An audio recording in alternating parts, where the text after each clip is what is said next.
Is it hard to understand? When it comes to reading the Bible, the first thing that comes to mind is the fact that this is the Word of God. The seals have been broken, and the truth is here.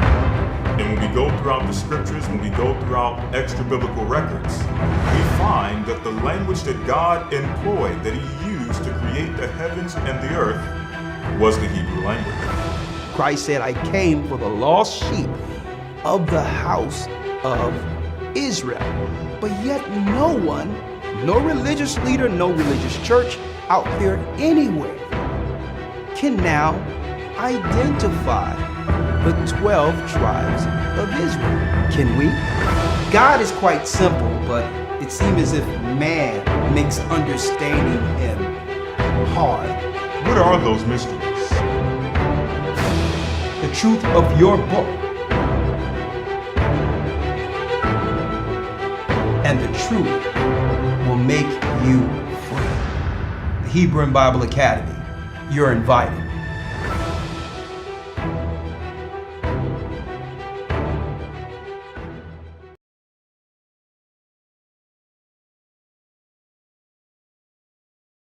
The Bible. Is it hard to understand? When it comes to reading the Bible, the first thing that comes to mind is the fact that this is the Word of God. The seals have been broken, and the truth is here. And when we go throughout the scriptures, when we go throughout extra biblical records, we find that the language that God employed, that He used to create the heavens and the earth, was the Hebrew language. Christ said, I came for the lost sheep of the house. All right, brothers and sisters. How y'all doing today? How are you guys doing today? It is Wednesday, January 1st. We are not coming on long. Just wanted to come and make a few announcements and give a little clarity for brothers and sisters who was on the show last night. You probably seen the one of the brothers call in, and we really don't have to give it any type of attention. But I wanted to see if I could also edify the brother. I think the brother's name was Adenya. You know what I mean? And you know, he called in very angry and very I mean, I guess aggressive for whatever reason. But we're just going to educate him so maybe we can hopefully try to save his soul as well. Just really quick. It's not going to be long at all. We didn't even really be able to get to a point of clarity or discussion. I could not operate on our show as the Most High says. The Most High is not the author of confusion, and we know that in Ecclesiasticus it tells us to stay away from things that are strife and strivings about the law and things like that. So also, you can't interrupt another man in his speech. Even if a man or woman stumbles sometimes with that, they were still going to respectfully say, you know what, I'm sorry, you can go ahead first. But we could not even get to that point, right? So this thing, and I know that we're around this time of these holidays of this so-called these Nimrod ancient Babylonian holidays, right? And we're supposed to be celebrating the Most High's holy day. So I felt I would come on in case there was some newbies, people who are still on the breast drinking spiritual milk Christians, and even for that brother to where if he has his family, his soul can even be saved. Because I am not worrying about the yelling. One thing people have to realize, we're men. Men should be able to not get into emotions. But the brother came straight on with emotions. But the good part about that, when Christ came down, people were trying to kill him and all that, and he was still forgiving. So the brother asked a question, and I feel that I wanted to answer the question, even though I didn't want to turn my broadcast into another direction. Even though it was questions and answers, it was going way off from what we were talking about. But I still was going to take my time to answer if we were able to, be able to dialogue in a proper, holy manner. because sometimes Hebrews just get very zealous, over righteous. And, let me tell you, our church once was following the moon in the beginning, but we were not aggressive against people because everything that we did was very genuine. And being that the Most High saw that we were genuine, we walked in humility. He opened up the doors for us to see something that was really right in front of our face the whole time. So it's not like we don't understand this doctrine of these lunatic Sabbaths and things like that. And some of these brothers and sisters are good people. I'm sure their intentions are well, and they're trying to get into the kingdom like everyone else. Some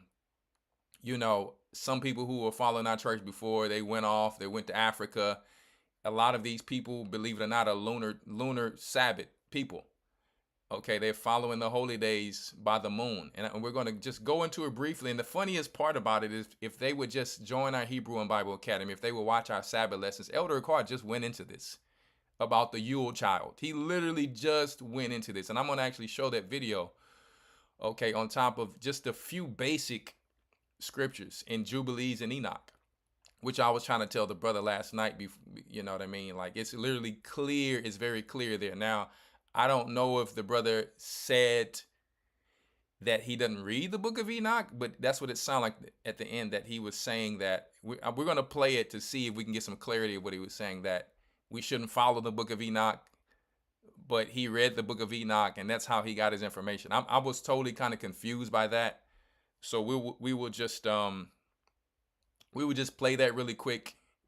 And it's just what better time, to educate the people on their actual so-called new year, where things are not growing.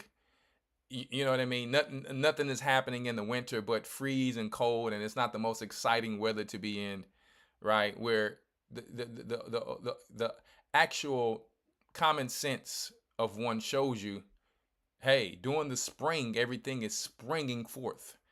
All of the trees in the creation itself, it's showing you that everything is dead. Things are hibernating and hiding out because it's too cold for them to be out. People are trying to get warm. The bears are hibernating. The trees are actually dormant right now, right? Even when it comes to the first fruits and babies being born, when it comes to the livestock and animals, all of those things are happening in our new year.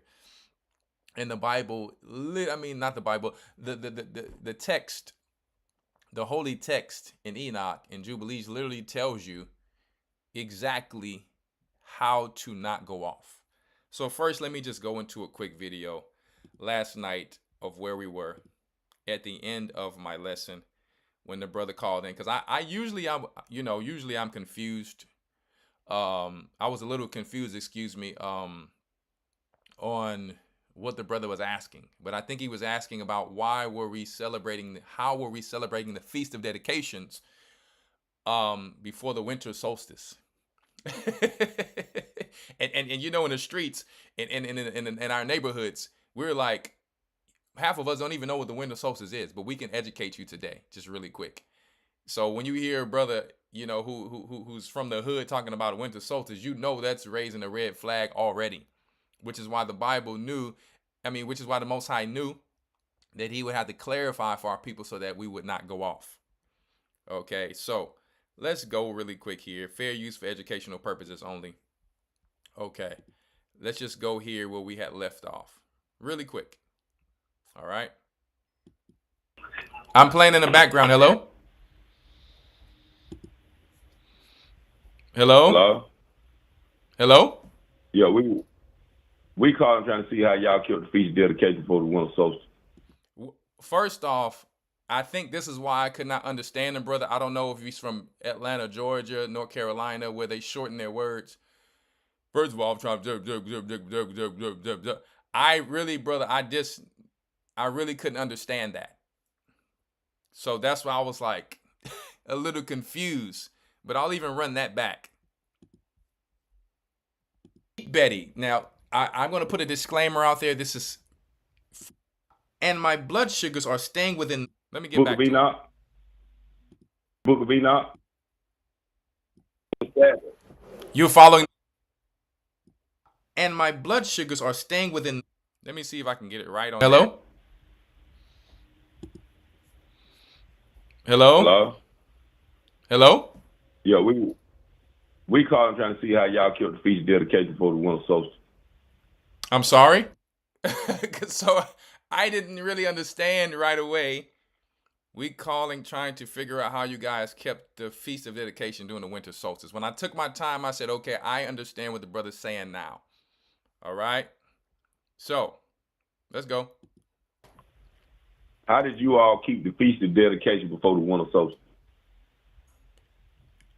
Now, my brother was calling as if he was a teacher, very aggressive, and it sounds like he was angry. Last time I checked, we shouldn't be going around trying to murder brothers and sisters with anger and vengeance because they're making a mistake when the children of Israel can actually not even be able to complete the law. No one has land and livestock. That's one. So you or no other Israelites can actually complete the whole law. I would love to see your sheep that you're sacrificing, which most people can't afford. Not only just not being able to afford, you need to have like a lot of land, because back then they were moving the sheeps. They were moving the cattle a lot of times so that they would not have parasite loads on them, which is why they'll tell you need to have, 2 sheep to an acre, 1 cow to an acre, because if you keep these guys in the same place, they'll have parasite loads. So when you can't do that, you know what I mean? You don't have land, you don't have livestock. One, you can't follow the law. You don't live in the land of Israel. But see, all of those things is why Christ came to do away with these things. And our people come in so aggressive, wanting to fight and kill each other. They'll pull up on you. I mean, when I was in Houston, the brothers told me brothers were pulling up on them, asking where their fringes were, and they want to pull guns out on them and all that. Years ago. For something that our people would have to transition into. So we get so angry at someone else not following a law, not knowing we may be off in so many other areas. We may be off in so many other areas. House not in order. Finances are lacking. Some people still smoking weed. I see Israelites, opening up weed shops, still celebrating these false holy days. All of these things are going on, and we instead of us growing, transitioning, and saying, you know what, this brother may not even if they felt like they were in the right, this brother may not be doing that. You don't see us going against Pastor Dowell or going against all these other people. We're going to speak like men because these are our sheep, but we don't have to disrespect one another and get angry and be like, yeah, it's time to go to war. This brother is following the feast day the wrong day. Brother, how you going to go to war if our people are struggling? Our people don't own no banks. They don't own militaries, but we got time to go and buy a gun from the pawn shop to go and murder our brother because they're not following the way that we think. And then we telling people we should have multiple wives, not get baptized, and you're broke. And I'm not saying you're broke. I don't know this brother. I'm saying in general. I got people hitting me up after the show asking me about the wrong things that have nothing to do with Christ. Talking about polygamy and say, oh, I'm gonna go ask other people to see what they think. And I'm like, listen, you can ask all these people all you want to, but you have to come under our church, or you're gonna be under them, because I'm not going to be ready to answer every question because you're going out asking all these people. I don't have time for that. Right? Paul said last night in the scriptures, I espouse you to one husband. So yes, I'm jealous over and frustrated over you going to all of these different idols and gods, because you slow down the ministry and you bring confusion in. Right? Go ahead. Are you a part of our church, or are you calling? I'm asking a question. How did you all keep the feast of dedication before the winter solstice? Well, brother, we follow the scriptures according to the Bible. What book are you reading? I'm reading King James Version. So when are you following? We don't. Lunar Sabbath. You're following the Lunar Sabbath. Sabbath. All right. So this is what I was trying to get to see what book is he reading. What religion is he following? I know he might be an Israelite, but I'm trying to figure out where is the brother going with this. I'm going to answer the question for you, but I'm really trying to see, okay, before we go into this, what's going on with my brother? Is he drinking? Is he high? Is he angry? You know what I mean? What's going on? Did I cast out some demons? Are the demons angry because it's their holidays? Since I brung up this Denzel Washington or Yaki Awaken thing, it's like out of nowhere, they want to come and attack, and it's all good. This is a part of the war Christ said would happen. But it's at nighttime when the Most High told Adam and Eve in the book of Adam and Eve and the conflict against Satan, he said, I gave you the day, and the creatures and the beasts will come out at night. Not only, and that's on the physical side.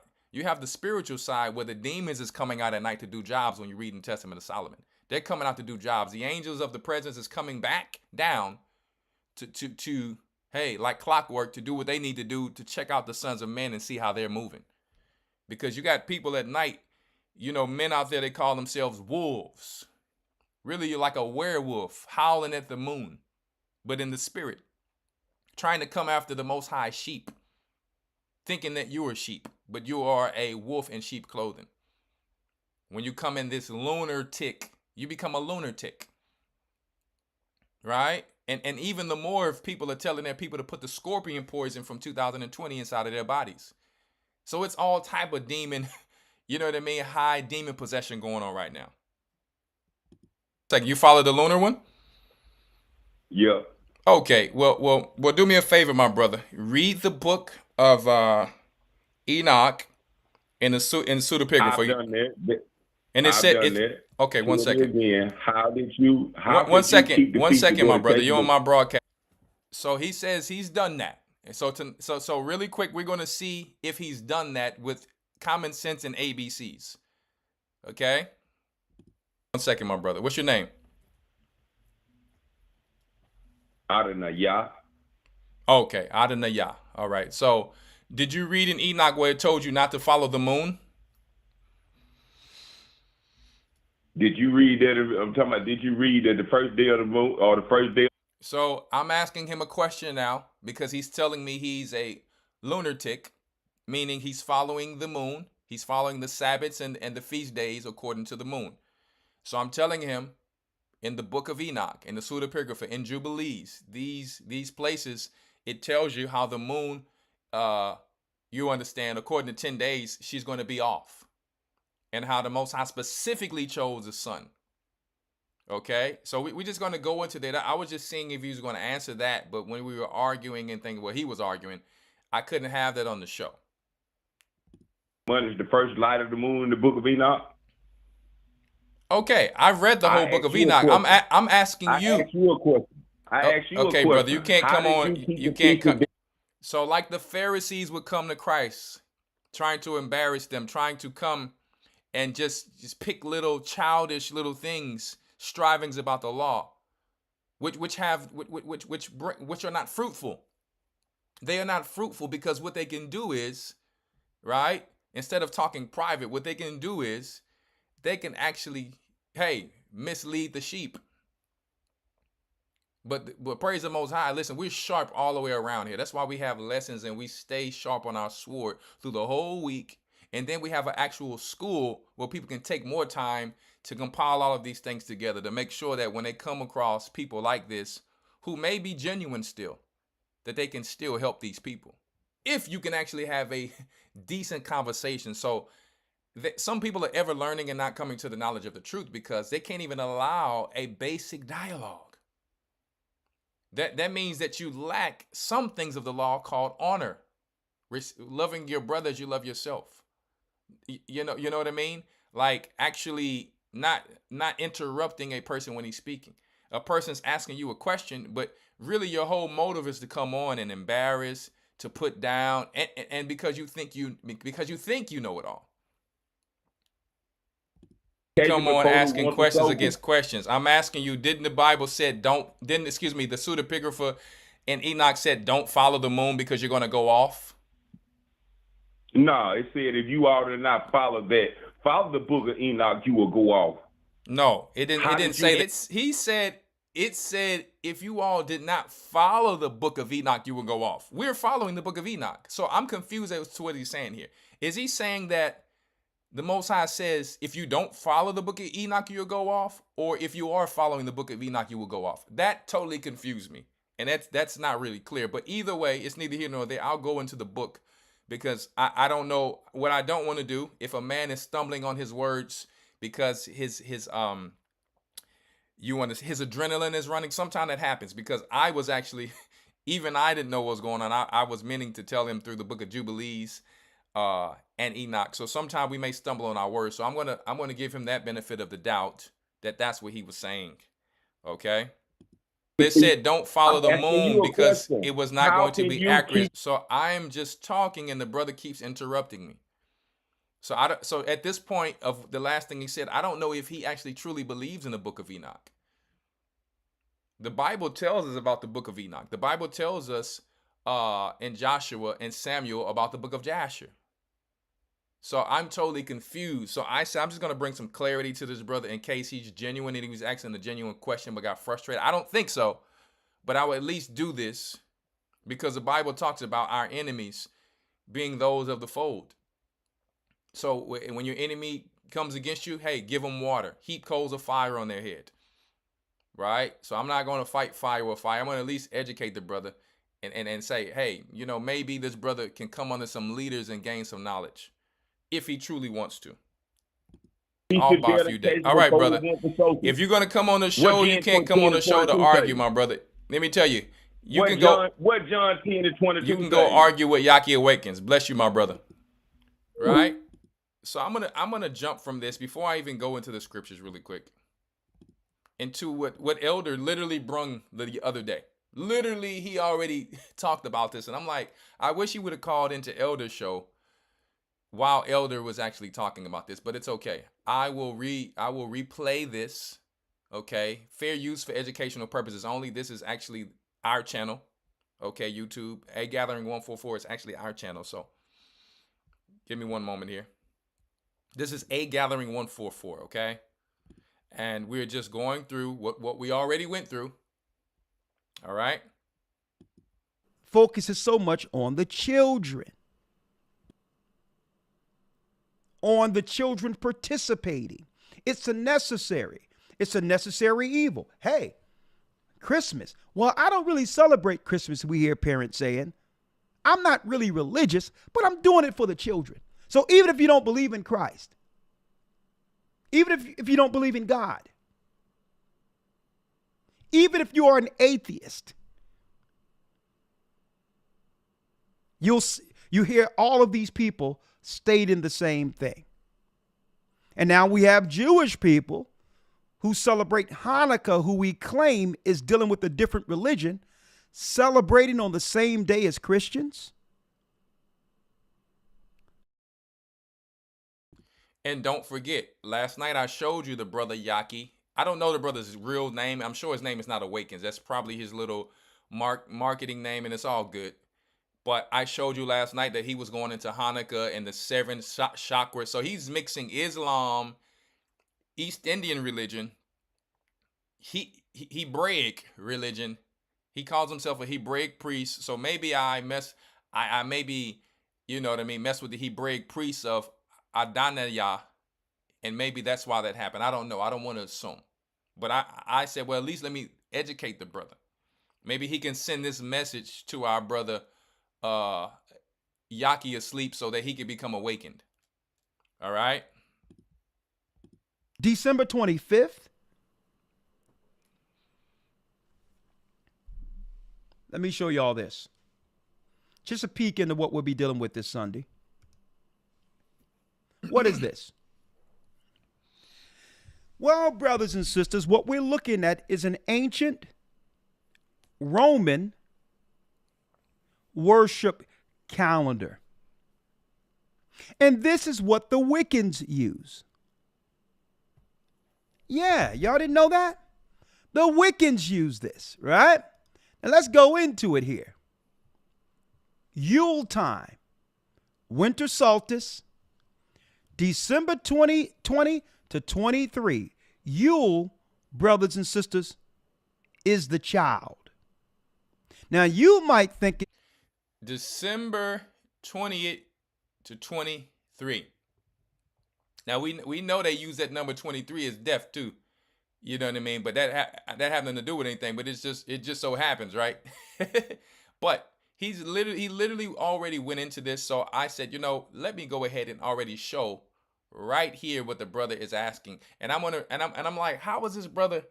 What do we as Israelites have to do with the winter solstice? We have nothing to do with the winter solstice. The Bible told us in Jeremiah 10 to learn not the way of the heathen. You can't incorporate these pagan holidays. You can just check out the book of the Pagan of Days. You can't incorporate this and mix this lukewarm nonsense and madness of the devil with the Most High's holy days. It becomes a ball of confusion. Just like you'll see on this wheel the name of Ostara, same thing of Ashtaroth, same thing as Ishtar, a star, Esther. All of this is the same thing. They just change it from, you know what I mean, throughout each empire. Speaking of Christ or about Christ. Well, no, not at all. It's actually speaking, let me get the other picture here, if you will. Let me grab the other picture. You might think it's talking about, that it's talking about Christ. But the Yule child is the child of the S-U-N, the sun. The worships that fall in place from ancient Egypt, ancient Babylon, and was picked up under Mithraism, and later was called under the Sol Invictus, where your top politicians, governors, over societies, the Roman society was sacrificing, right? I would say underage people to the sun god Sol Invictus in their private rituals. The Sol Invictus.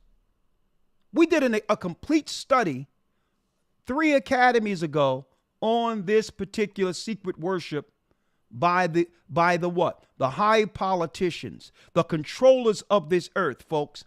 The secret religion of the Romans, where what? The sacrifice of young people is a part of their what? Holiday season.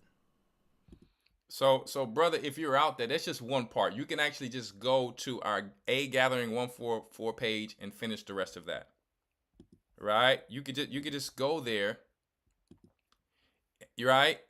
And if you really want to become studious, you can join our Hebrew and Bible Academy. Just to put it out there before I go into the next part. Look, it's called the fall of the last empire, and no one's teaching this on the face of this earth. All right? So, in-depth lessons, the path to the mark, the return of the hidden gods, Daniel 7, the fall of America, the fall of the last empire. And for those of you who are new, it's a 3-month online course. All right? Got 12 lessons. It was talking about Christianity last week. We had a guest talking about fitness, NFL player named Raphael Bush. Okay. We talk about the news. You can learn conversational and Grammarly Hebrew. All right. So if you want to join, go to historytimes.org. All right. It's a 3-month course. So I just wanted to put that out there really quick. Okay. And you're going to learn about all of these things. You don't have to go around debating just to gain knowledge. If you really want to learn and you don't want to have to try to find a needle in a haystack, right?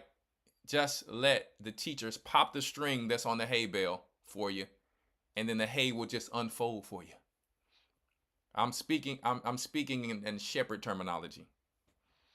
Okay? Let's really quick. Let's go to sites rowan.edu. Okay, Rowan University. Just to get Let's just go through this article really quick. Written by Sharon McCain, lecturer and program coordinator in the College of Humanities and Social Scientists. All right. Written in December 2020 and December 2022. Merry Meet, Happy Solstice. What does it mean to celebrate solstice? The pagan celebrate. So these are the people who are over your colleges and all that, teaching the youth that's coming from high school, who are very influential because they want to go out into the world to prove that they are a part of, like the ancient empires, the top small percentile. Okay? That's over the rest of God's people. Even though they don't know that these are God's people, but when they're educated to do things that we don't learn, they feel like they're better than us, over us, and these are the worships and the things that they learn to do.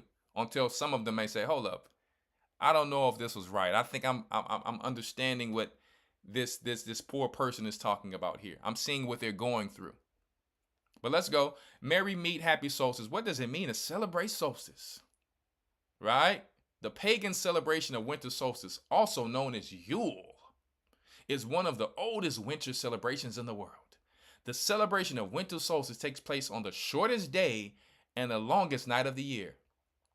Right? Which you can find just literally in the book of Enoch. Everything the Most High told you when the day is longer or the night is longer. All right? And that usually happens around wintertime. Okay? In the northern hemisphere, it takes place between December 20th and 23rd, depending on the year. This year, it will take place on the 21st. Right? Terms, pagan. The word pagan was once, now we know what pagan is. Right? People who are worshiping all types of different idols outside of the God of the Hebrews. But they have their own beliefs. So let's jump down to celebrating solstice. Our family celebrates solstice by baking Mother Winter's wish bread to make you feel cozy, huh? The evening of solstice, the family gathers. We place large candle with water in the middle of a shallow dish. We light the candle as the sun sets. We place herbs representing the things we want for the future year in coins, right? Representing future prosperity. How everyone talks about for the new year. What's your New Year's resolution? What are you going to do for the new year? Who are you going to be for the new year? Right? Yeah, y'all New Year starts in spring where obviously there's nothing going on. Right? An hour before dawn, I wake up and start the bread dough. As the sun rises, 3 generations gather around the bowl of risen dough, and we pull small dough balls and place raisins or nuts in each ball. Right? With each ball, we make a wish for someone else. I'm good on these wishes. We talking about shillings. It's starting to sound like leprechauns is around in this thing. The kids often surprise us with their insights into family members, issues that we didn't know they noticed. So it says the kids often surprise us with their insight into family members' issues that we didn't know they noticed. So you didn't know they noticed the drinking of blood and the sacrificing of other children, huh? So now that they're asking questions, you know how the Most High said that your children shall ask you, you know what I mean, who is this God, or who are we as a people, and you shall tell your children. Well, this is what they have to tell their children. Well, the reason we sacrificing, children and drinking blood, and the reason we're doing this, so they can continue the legacy of their witchcraft. So when a brother is asking me, why are we celebrating the Feast of Dedication before the winter solstice? I'm like, brother, we ain't worrying about the winter solstice. It's not telling us anything in the scriptures about the winter solstice at all. Now we do know that the paganism that comes with the winter solstice. We do know that you understand, according to Enoch, that there are 12 nights longer, and then it's 6 days when you go into the book of Enoch, because as they go through their portals and as they go through their seasons, the days sometimes gets longer, like I said, right? And sometimes the nights get shorter. Sometimes the nights, it's just continuing to revolve around this, okay? Really, you have 18 hours instead of 24 hours like the Egyptians. 9 parts and 9 parts. Okay? 364 days, 52 Sabbaths. We teach this stuff over and over and over. Okay? 13 weeks. 13 right? Yeah, 13 weeks or whatever within the season. So, let's go. As the sun rises, we blow out the candle and have breakfast while the wish bread cooks. The wish bread. Man, that's something else. The water and herbs are returned to the earth, and the coins must be freely given away. Uh-oh. Huh? Things to know about solstice. Solstice is the longest night of the year. One of the basic frames is to create a light at sunset that burns throughout the night. Many Christian Christmas traditions, such as bringing an evergreen into your home and placing lights on it, are pagan practices. So there's pagans telling you that they're not pagan, but the Christmas is pagan practices. So check that out. For those of you who out there worship Christmas, there's also pagans who's telling you that Christmas is pagan. But at the same time, they're saying they're not pagan. Boy, do you hear the confusion in that? Do you hear the confusion in that? We're not pagan, but those who are celebrating Christmas is pagan. So what is it that you're doing?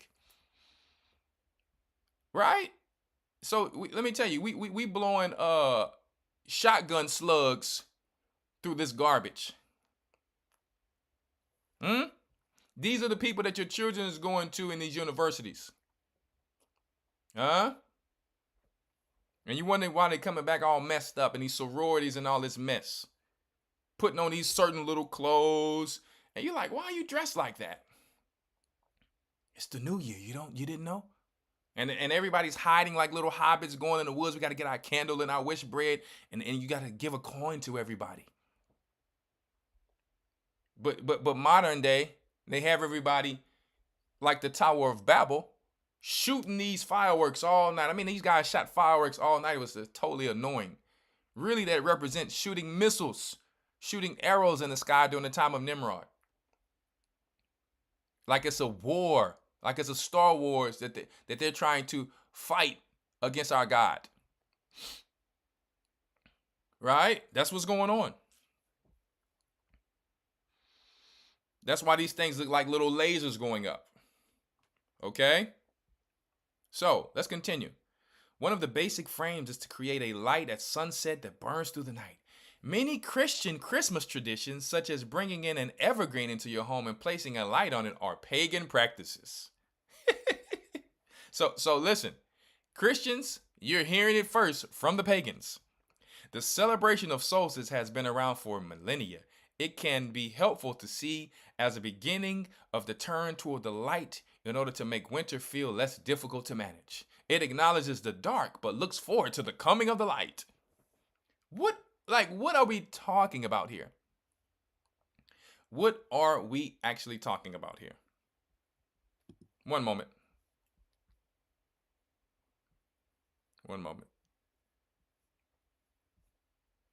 Someone was giving me a call. I'll call them back. So let's continue. One second here, where I left off. So here we go. This is what I wanted to get to. Things to know about paganism. Not all pagans are witches. Not all pagans are witches. Would you believe that? So when my brother's calling in about this winter solstice, he doesn't know. I don't think he really knows what's truly going on with this winter solstice and how he's relating it to the Bible. Not all pagans are witches. Not all witches are Wiccan. Right? But is any of it good? Right? So y'all not even together. You got inner workings of evil fighting against each other on top of trying to take out the children of Israel. You know they about to lose a war. A kingdom divided cannot stand. That's why our people are going to fall with this mess, because these people are not even together with one another. Believe it or not, not even all the fallen angels agree all the time. Let me tell you, the Titans were arguing against each other too. See? So, within Wicca, there are many sects, such as Gardnerian, Dianic, Solitary, and more. Some people still have a very negative view of pagan, Wicca beliefs. Support is best found in not assuming you know what the terms mean. Right? Gray areas, right? The spiritual paths have many variations. Don't assume you can label someone else's path. Most pagans and Wiccans will not proselytize. If you want to know, respectfully ask. Some pagans and Wiccans are still not out to family members. Don't out them with their permission. The symbol and pentagram, you hear that? The symbol and pentagram has been used for thousands of years to embody the elements and the spirit. Brother Adonijah, did you know all this? Did your Wiccan friends or your witch and Wiccan friends tell you about this part? Huh? Or did you just assume that you knew what you were talking about? You need to come on to some teachers because we haven't even got to the scriptures yet. And it's okay, brother. You can actually be retaught and be on point, celebrating and praising the Most High together with us. But if not, I at least have to put this on your mind so you know where you go forth from here. The symbol of the pentagram has been used for thousands of years to embody the elements and the spirit. It is not satanic. It is not satanic. So they're telling you the pentagram is not satanic, huh? That is another set of religions you should research on your own. In my experience, I was told I would go to hell. Most pagans do not believe in a construct of hell. So it would be hard for us to be sent there, which is why these people go out of their way to continue to do evil, because they don't believe that they're practicing and doing evil. They don't believe they're going to hell, but they're going to realize really soon. They're going to realize really soon. Right? So I wanted to go there really quick. I wanted to go there. Now, we're going to hit the scriptures really quick, blow by blow. Blow by blow. One second. Let's go to Isaiah 28:9. Very quick. Whom shall he teach knowledge? And whom shall he make to understand doctrine? Them that are weaned from the milk. Just like a shepherd is watching his little sheep or his goats before you put them on a pasture with the big goats to go at it. And I'm not saying that some people don't do it like that, but what I'm saying is before they can contend with bigger goats and be able to strengthen themselves to be able to survive on their own with the rest of the flock, they have to be weaned from the milk first. Right? So if you take a baby who is not fully milked, usually that baby becomes sick and dies, either through parasites or lack of nutrition. This is what happens. A lot of times when I'm around, thank you, Elder Dale, a lot of times when I'm around and I'm around these people in the auction and these cattle, and they're selling you animals that were weaned too quick, a lot of times these animals die if you don't keep them on feed and some type of nutrition. That's just like an Israelite who comes in, they don't have a solid foundation, and they have a lot of zeal, but not according to knowledge. They're eaten by the wolves. They are like a bull straying alone, and they would get torn to pieces by these wolves. So whom shall we teach knowledge, and whom shall he make to understand doctrine? Them that are weaned from the milk. Everybody has to go through a process, the Most High is saying. You don't just get it overnight. And drawn from the breast. For precept must be upon precept. So you're not deeper than our forefathers. Isaac he was going to our forefathers. Right? He was going to Shem and Noah. Right? They were going to Melchizedek, Shem and Noah to receive knowledge. Abraham was learning from them. They had teachers. So we get these individualites who's coming up ready to argue and ready to fight for no reason, not knowing you're going to burn in hell for going against your brother for something you thought you knew. You're bringing that street crap up in here. Yeah, we was all in the streets and it made us warriors. Now we want to see if we're going to be the same warriors against these demons. Anybody can throw a punch. Anybody can pull a trigger. Anybody can get angry like a little broad. But who's going to be a man and drop the emotions and be able to swing the sword correctly, where iron can sharpen iron, instead of being emotional, ready to fight and ready to just kill and murder somebody like the Pharisees did Christ. Paul was killing Israelites, but he realized, listen, that's a physical war. But who can fight this spiritual war and go through it? See? Trust me, I didn't went to war physically with the best of them. I chased people who was harder than me. So now we need to show that we're going to do that with these demons. Now we need to show that we're going to try to pull our people out the fire. It's not about a physical war anymore. It's about a spiritual war, because we were in a war of confusion anyway. And the Most High is not the author of that. So he's like, I see this person's zeal. Let me pull him out and give him something that's actual, not vain.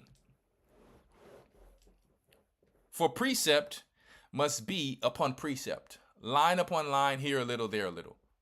So if you just go to one book and you hadn't read the other book, you'll start arguing with somebody about some type of point you're trying to make, not knowing you did not go to the other precept. You did not go to the other information to verify this information. Okay? So you got to be weaned from that milk. Right? You got to be weaned from that milk. Let's go to Hebrews 5:11. Hebrews 5:11. Right? Actually 5:12. Hebrews 5:12. For when the time you ought to be teachers. A good song can't make you a teacher. A good Israelite outfit can't make you a teacher. A good head wrap and believing that you're spiritual as a sister can't make you a teacher. A long beard and dreads can't make you a teacher. You must be chosen and anointed by the Most High and his priest. And Christ is the only high priest. But we have elders. You must be anointed by the elders. So when I ask you who anointed you to be a teacher or a leader, well, I anointed myself. I baptized myself. I was born this way. I've been reading the Bible since I was inside of the womb. So me and Ramar, I remember one time we was in Houston, we heard a brother come down and tell us that. He was reading the Bible when he was in the womb, so he don't need the Bible no more. He's all spiritual. See? So that means he's better than Christ then, huh? When for the time you ought to be teachers, you have need that one should teach you again. So people equate fame with leading the flock of the Most High. No. People create zeal, a quick zeal within your first 1 to 4 years of you should be a teacher and leading the flock of the Most High. No. Put your time in under great men. Show some respect. Show some appreciation. Put some dirty work in. Clean some toilets for a while. Huh? Go through the rough places for a while. Go through thirst for a while. Like our forefathers did in the wilderness. See? Who told you should be put on a pedestal? You couldn't even get put on a pedestal in the world. This is the sad part. Only the Most High can take a poor man and make him rich overnight. But some people, they tried their best and still couldn't make it in the world. But then when they get among the Israelites, because we are Israelites, they got some place that they think they should be over people.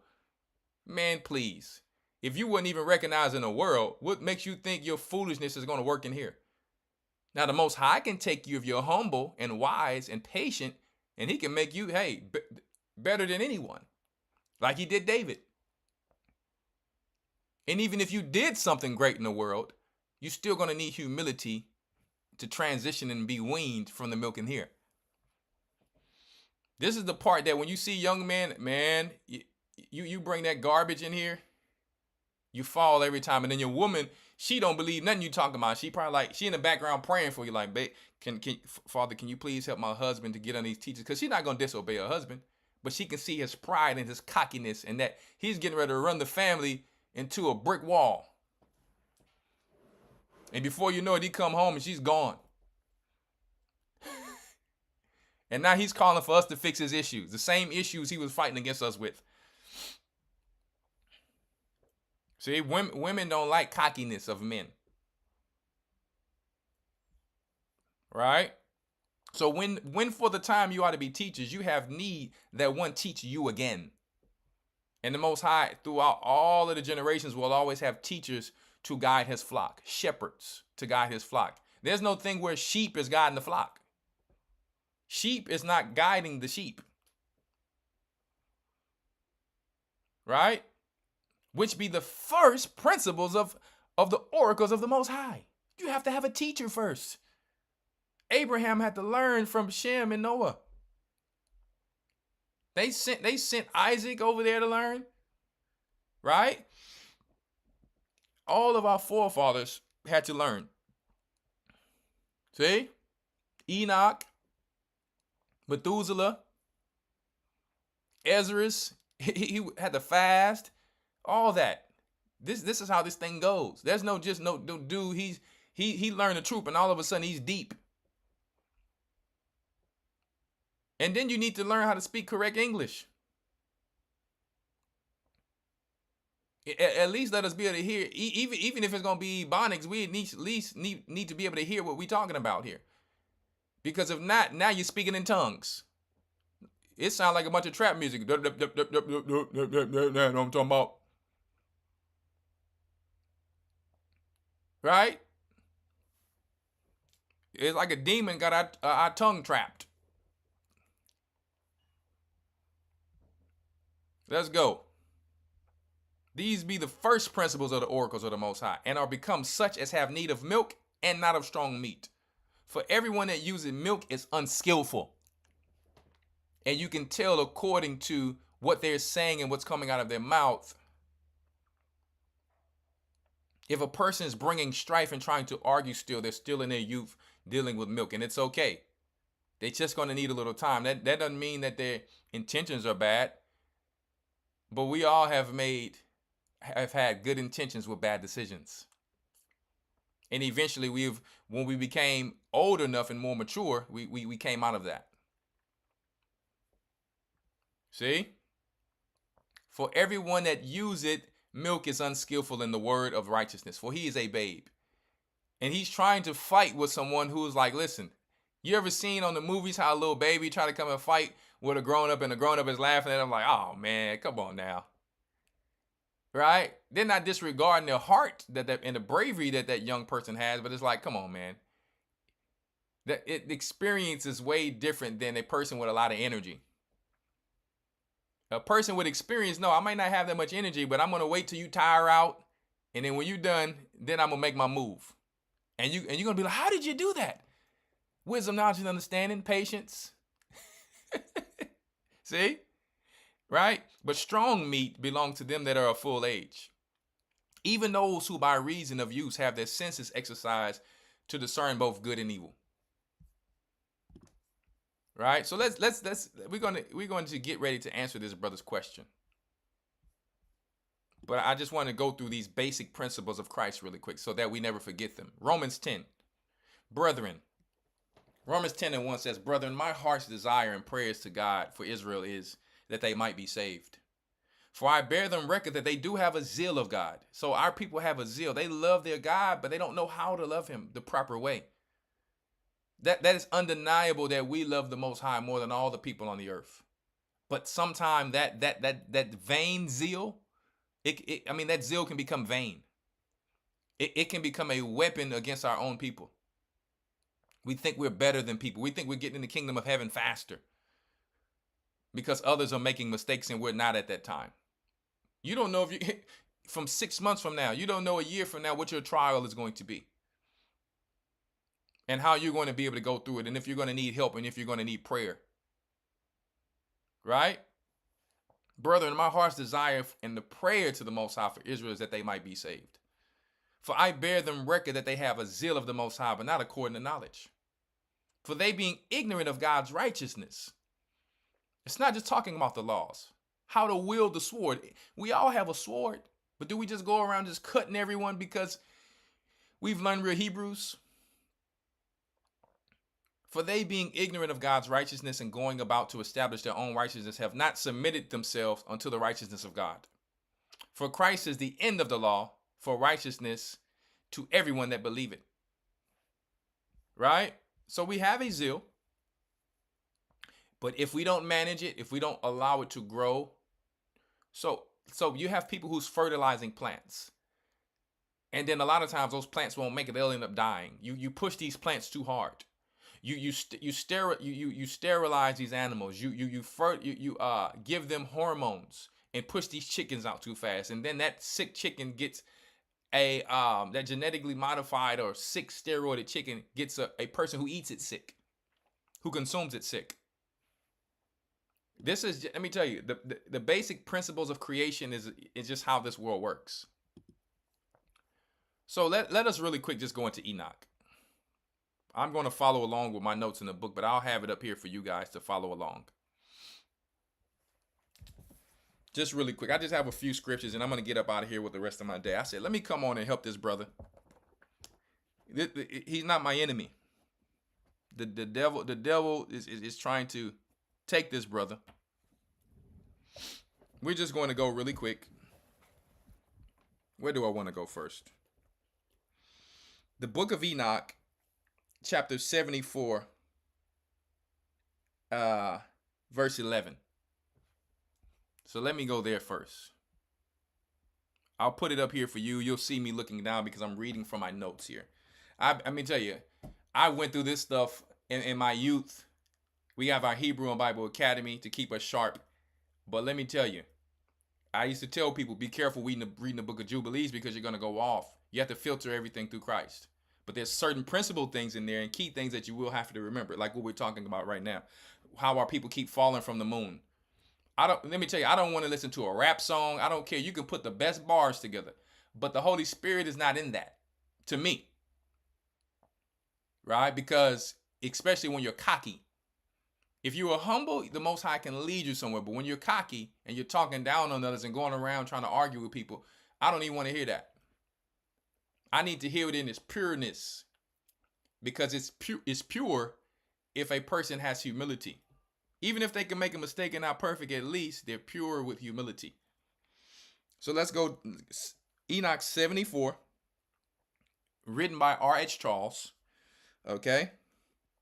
So, very, very simple. ABC. And I'm not condescending. Okay. So it says, let me see here. And if 5 years are added together, the sun has an overplus of 30 days, and all the days which accrue to it for one of those 5 years when they are full amount to 364 days. And the overplus of the sun and the stars amount to 6 days. In 5 years, 6 days every year come to 30 days. And the moon falls behind the sun and the stars to number 30 days. And the sun and the stars bring in all the years exactly, so that they do not advance or delay their position by a single day unto eternity. It wasn't talking about the moon. So that's why I was telling the brother in the book of Enoch, did he actually read where it's pretty much indirectly telling us to not go by the moon? Because if you go by it, you'll have to keep calculating. It's telling you once again, and verse 12, and the sun and the stars bring in all the years exactly, so that they do not advance or delay their position by a single day unto eternity. Let's continue.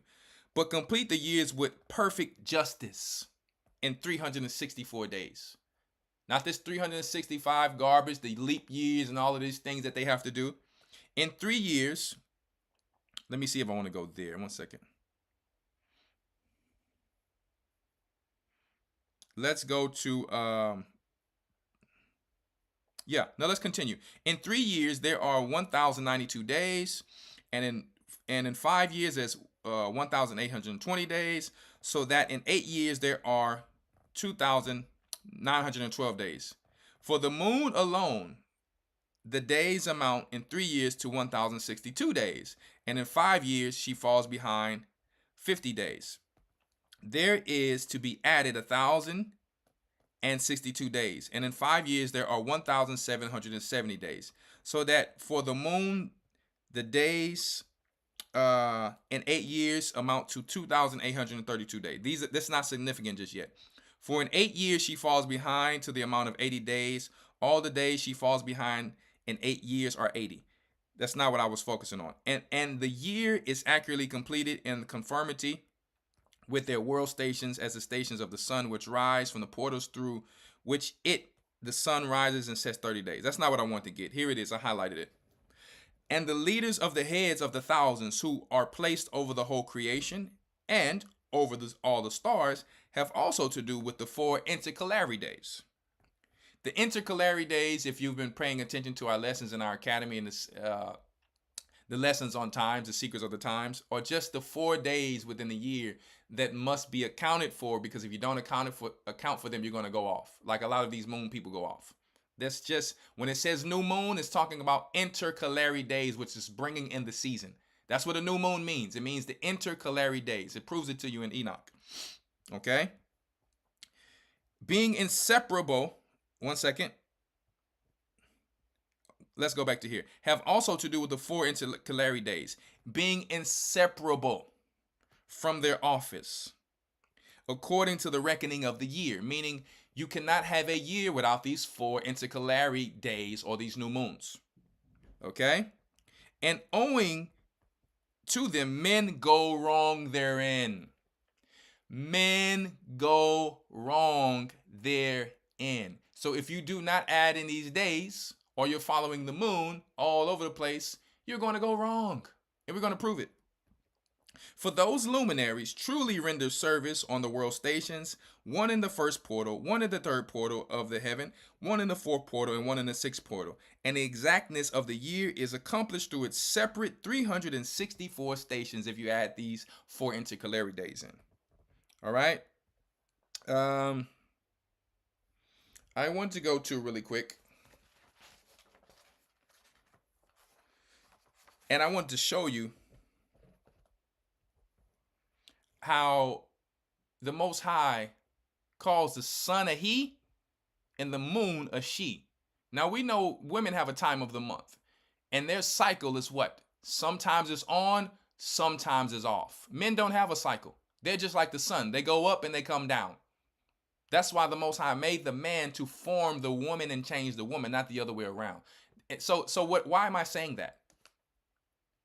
The way that the Most High made the earth in his image and the creation, it was to be set that way and to stay that way. Because if you changed it and you followed the woman like Adam followed the woman by eating the fruit, he went off. So the Most High is, let me tell you, his timing and everything is so powerful, even to the point where from Moses' death to Christ's death, it's 1,750. I got my notes here. You guys are going to have to get in our academies. I'm going to tell you, boy. Let me tell you right now. You're not dealing with no novices here. From Moses' death in the 2500 Jubilee, all the way to 4,250, all right, around Christ's death, 1,750 years, 35 Jubilees. From Christ onto all the way to the 6,000 years, okay, being that we were about in that last Jubilee, 1,750 years. Exactly. 35 Jubilees before Moses' death. Noah is born by Lamech. You can't play with the Most High. Let me tell you right now, you can't play with the Most High. His timing is on point and exact. Right? You better get in that Hebrew and Bible Academy. So, we're in the book of Enoch. 72. Do I want to go there? One second here. Let's go to 72 and 20. I can't give everything away. You got to read this on your own time, but I'm just going to hit these points. 72 and 26. We'll do that. Okay, 72 and 26 says, and on that day, the night becomes longer and it amounts to the double day. And the night amounts exactly to 12 parts and the day to 6. So now you have the night, which is way longer than the day. And guess what time that falls on? in the winter. This is in the winter season. So I understand what the brother was coming from, but he's following the winter solstice and he's going off. All right, and I'm gonna go here to show you how the sun is a he. Let's just go to really quick 72, because it says it all through here. 72 in verse 4, for example. You can go anywhere. And first there goes forth the great luminary named the sun, and his circumference is like the circumference of the heaven, and he is quite filled with illuminating and heating fire. Let's talk about the moon being a she. Let's go to chapter 73.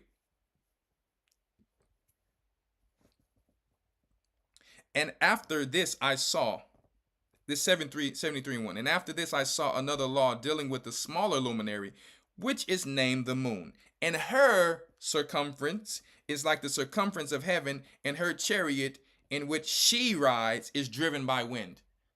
Listen, man, just put the sword down. Put the butter knife down. Put the butter knife down. And if you want to come and practice and duel with Christ and the Holy Spirit and get that double-edged sword, right? Because it cuts through the soul. You got bullets, they can hit the flesh, but let me tell you, the double-edged sword cuts asunder through the soul, which makes a man want to become a murderer, a Judas, and a Jezebel to take out his own brother because he have pride to accept the truth. Let me tell you, boy. Just because a person's quiet and they don't bother anybody and they don't walk around cocky, be very careful. So we're going to go to really quick the book of Adam and Eve. Just really quick. I just want to bring this really quick here. The apocalypse of Moses. We're still in the pseudepigrapha. All right. And we're on the side of the apocalypse of Moses. And we are in, let me see. Where it starts the apocalypse of Moses, where Seth came to his mother. Okay, so I'm trying to see, does it say the chapter here correctly? All right, I don't see the chapter that it's saying here. I just know it says like 35. I don't know if that's according to the chapter or whatever, but we're in Apocalypse of Moses, chapter 35. Then Seth arose in the books of Adam and Eve in the pseudepigrapha. Then Seth, I'll show it here where we are, if you guys can see it. Let me see. That's where we are. It says, then Seth arose and came to his mother, and to her he said, Why is thy trouble? What is thy trouble? Why weepest thou? And she said to him, Look up and see with thine eyes the seven heavens opened, and see how the soul of your father lies on his face, and all the holy angels are praying on his behalf and saying, Pardon him, Father of all, for he is thine image. Pray, my child, Seth, what shall this mean? And will he one day be delivered into the hands of the invisible Father, even our God? So now Eve is asking her son, you understand what's going on. But who are the two Negroes who stand by at prayer for thy father Adam? Now you'll have on the other side here in the translation where it says Vita ade ete Eve with this Latin garbage. They're saying on this side, the sun was darkened and the moon and the stars for 7 days. And Seth in his morning embrace from above the body of his father. But check it out in what it says in the Apocalypse of Moses side. So when you always hear these guys talking about things in the dark ages, things where people were ruled because they're dark people, it's telling you the same thing here. So they said, who are these two Negroes that stand by at the prayers for thy father Adam? And Seth telleth his mother that they are the sun and moon, and themselves fall down and pray on behalf of my father Adam. Right? Eve said to him, and where is their light? And why we have taken on such a black appearance? Showing you the sun and the moon are black in color. Okay? Even though they're shining But when they're not shining, you understand, because of the Most High's power, they appear even as unto us, Negroes. All right? So why have they taken on such black appearance? And Seth answered her, the light had not left them, but they cannot shine before the light of, now it says universe, but we know it's talking about the Most High, of the universe, the Father of light. And on his account, their light had been hidden from them. Okay, so I wanted to show you even more how the sun and the moon, hey, one is a male, one is a female, and prove to you that they are actual angels. Just in case the brother didn't know, and for some new people, just really quick. Now we're just gonna jump really quick to Jubilees, and we're gonna end this off, because this is just gonna seal the deal, and then we'll go to Maccabees to show you why we celebrate it in the 9th month before the winter solstice. I'm gonna tell you why. It's pretty simple. It's pretty ABC. The book of Jubilees. Let me see here. Let's go to the book of Jubilees, chapter 6. All right. And for those of you who already know, hey, it's just a reminder for you.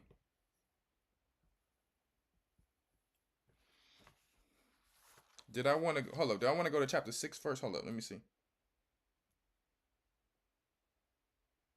1 second.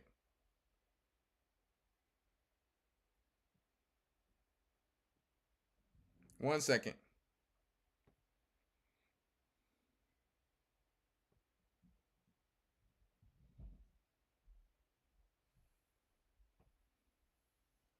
One second.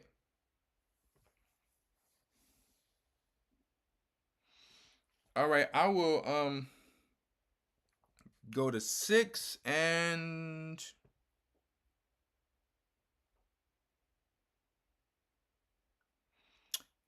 6 and 35.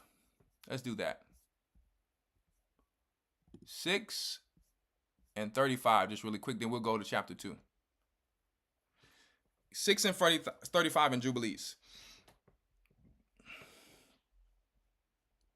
Or is that 36? Yeah, 35. That might be the start of 36. Let me see. 35.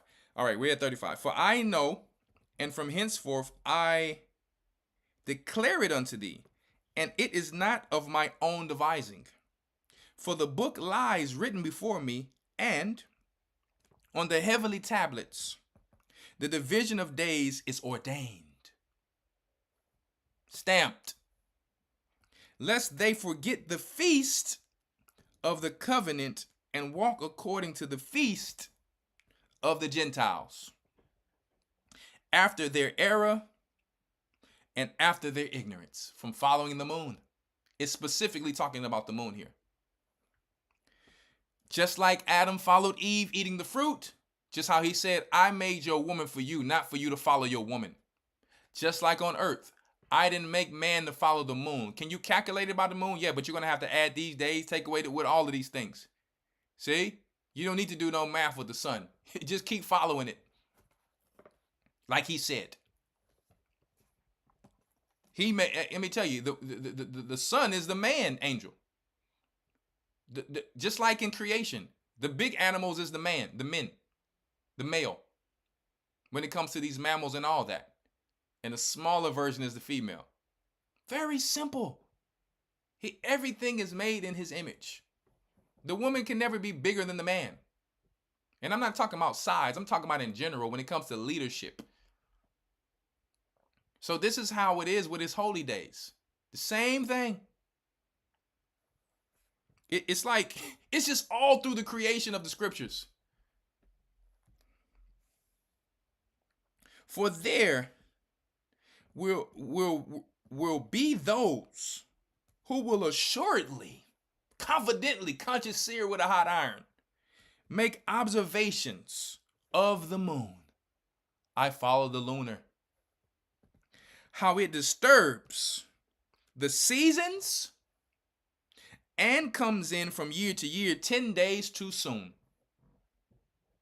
See?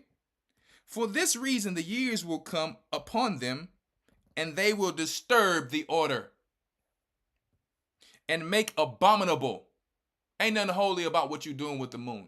And if you're doing it by mistake, at least be humble and pray to the Most High that you're doing the right things, because guess what? He will eventually lead you the right way. How I know? Guess what equation that is? Guess what precept that is? God resists the proud and gives grace to the humble. That's what equation that is. And make abominable day the day of testimony, an unclean day a feast day, because you're on the time of the moon. And that's why you think they're trying to push following the woman, Nimrod's mother, the queen mother of heaven, so everybody can be off. And they will confound all the days, the holy with the unclean. Like the brother who was the Israelite having Thanksgiving that Elder Rawchaa just showed. Christ's gonna come back and set everything right. Nah, brother, if you just read and get some teachers, they'll tell you, hey, we was off, but we're transitioning into the right way, and this is the way to follow now. Instead of walking in your pride. The holy with the unclean, and the unclean day with the holy. For they will go wrong as to the months. Yeah. And the Sabbaths. And the feasts. So what I'm telling you guys, I get that you can find some health tips with certain people, certain doctors. I get that you guys are listening to lyrics and music, but you guys are simple women. Whether you're a man, you're being led, you're like silly women being led captive because of songs. You're listening to Pan. Pan is playing the flute to you, and guess what? And so in your mind, I can tell how a person thinks like that. They're like, well, we all Israelites. One day they're going to get it right. Listen, I don't care about that. I'll listen to some Michael Jackson before I listen to that. Because these things will start to play in your mind, and your mind absorbs everything. And before you know it, you're having an offense because a seed was planted into you from this person and this shepherd that you shouldn't been believing. Because they gave you a few herb tips, because they go hard on the track. That's all you care about, because they can sing. So you're falling into what the Babylonian culture fell into: music, Pan playing the flute, and you following behind like little mice. Oh yeah. And in your mind, you solid. You listening to the lessons, but you're not really listening to what the elder's saying. It's deeper than what you think. You're lukewarm in the worship. You can say, I'm going to a Jay-Z concert, but I ain't following Jay-Z. Then what you going to the concert for? Well, my girl, man, she just wanted to go, know what I'm saying, man? You know, I just got to look out for the girl. You are involved with it now. Months and Sabbaths and feasts and jubilees. For this reason I command and testify to thee, that thou mayest testify to them. So this is serious. He said, I testify, that you may testify to them. For after thy death, thy children will disturb them, so that they will not make the year 364 days. Because when you're following the moon, you're all over the place. You don't even know what you're doing. You celebrating the Sabbath on Tuesday, Thursday, one day it's a Saturday, one day it's a Wednesday. You all over the place, and you're trying to argue with somebody. And then we can just stop the conversation. Brother, what's the next day of the Sabbath? Oh man, let me pull this out. The Most High is not the author of confusion. We can tell you what Sabbath it is. Today is Wednesday, and it's Friday sundown. Simple. The simplicity in Christ. Keep that. Lest you be deceived thinking you have some knowledge like Eve, who was deceived by the serpent in the garden. You better get your mind right. Coming around here with that butter knife.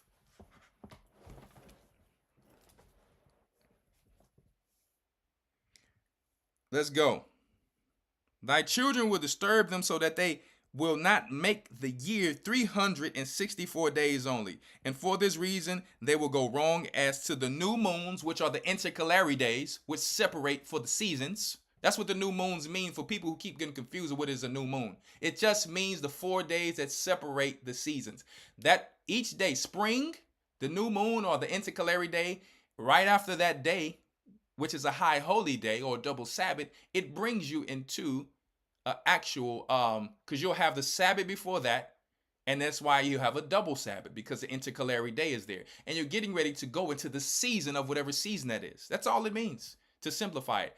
New moon is intercalary days, meaning it's the day, the 4 days the Most High said are inseparable, that must be attached to tell you what season it is, or you wouldn't know. That's why you have a feast on that day. So by default, your spirit and your mind already knows what day it is. I'm just simplifying it for you guys, okay? New moons or intercalary days and seasons. See, right after the new moon or the intercalary days comes the season of spring, summer, fall, and winter. 360 plus those 4 days means 364 days, 52 Sabbaths, 13 weeks within each season, and Sabbaths and festivals, and they will eat all kinds of blood with all kinds of flesh. Yeah, I like my steak like this. Because Esau told you that. See? And what happens when you eat that blood, you get them parasites up in you, which the demons is going to ride, and you're going to have all types of health issues and all type of disease, and you have to be removed outside of the camp. Just like a shepherd, when his livestock is sick with parasites, they need to be removed because they're sick. I know, I have them, so I know how it goes. Once one of those things get parasites, it's very easy when they start pooping, the other one's eating around in that grass, they get parasites and they die too. So he was trying to teach us how this thing goes. Not only that, these Gentiles are drinking blood, and guess what? You become the life of that. That parasite takes over your host, and then the blood is where the parasites are. So you drinking the blood of these bears, these animals, people, you're taking on all of their life, their spirit, and all of their parasites. Period. Last scripture before I just show the Maccabees. Jubilees chapter 2 and 10. Very simple. I wanted to get here with the brother, but I didn't want to make the whole lesson about it. I had to, because the brother seemed like he was ready to box. I'm like, brother, you can't box with Christ in the flesh. You got to box in the spirit. Boxing in the flesh, we killing each other off like the Titans, like the giants. Destroy, do battle. That's what the giants do. You must now fight in the spirit. Or maybe you don't have the Holy Spirit. Maybe you need to be dipped in that water to realize that. See, nobody have won from killing the so-called next real nigga. Nobody have won that battle because it doesn't exist. There's no real nigga out there except for Christ, which means black. He's the realest black out there. Him and the Most High. You will only hold that title until the next so-called real nigga comes up, and you're bringing that into the truth. I need to take this teacher down so I can be the teacher. You're not going to be the teacher because we are servants of the teacher, which is Christ. So if you're coming against us, you're coming against Christ. You can have the best talent in the world. You can shoot good. Let me tell you, you can cook good. You can look good. You can whatever. If you are not in order under your shepherds and your teachers, you are out of there. You and your talent is going to burn in hell. Just like the devil, who had one of the greatest talents of music. People be bringing me songs all the time. And for me, I'm so real with when I follow principle, I don't want to hear it. If this person ain't in order under the elders, don't bring it to me. I don't even want to hear it. There's going to be somebody else who can sing that same way, if not better. I'm good on it.